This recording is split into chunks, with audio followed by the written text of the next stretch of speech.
The Treasurer. The member for Ryan has the call. Thank you, Mr Speaker. My question is to the Minister for Jobs, Industrial Relations and Women. Will the Minister please update the House on what action the government is taking to improve economic security for women, and what attitudes to economic management would undermine this success? The Minister for Industrial Relations, Jobs and Women. I thank the member for Ryan for her question. And she knows, like every member of this side of the chamber, that when women do well, their families do well. And when their families do well, our nation and our economy prospers. That is why the coalition government delivered last week the first Women's Economic Security Statement. It includes practical measures that focus on ensuring more participation for those that want to join the workforce, increasing women's earning potential and ensuring their greater economic independence.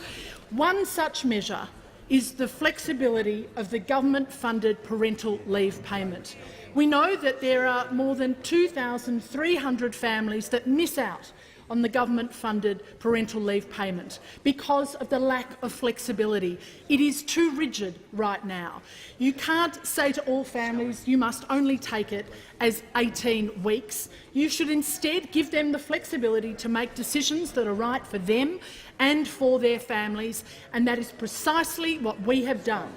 In our measure, you can take 12 weeks up front, but the next 6 weeks you can take as blocks or as one day at a time. Now, this helps those women, particularly those women who are in charge and who run small businesses, allowing them to be able to return to work knowing that they have financial support behind them to make the decisions that are right for them and their families. And it builds on the government's achievements to date. It builds on the fact that we have seen more women in work than ever before and more women in full-time work than ever before.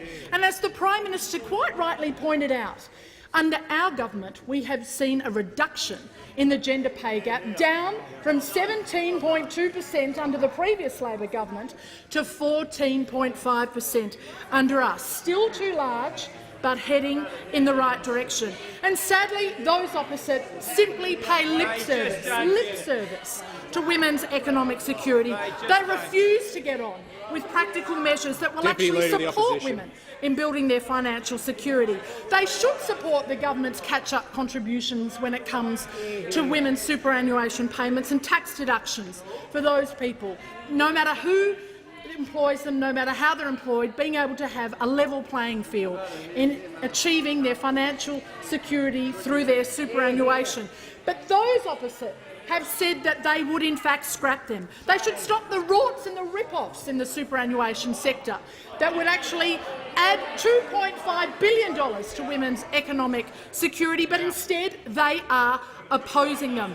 And they, of course, have the mega retirees tax that would hurt women the most. 30% more women will be impacted by that regressive tax. The minister's time has concluded.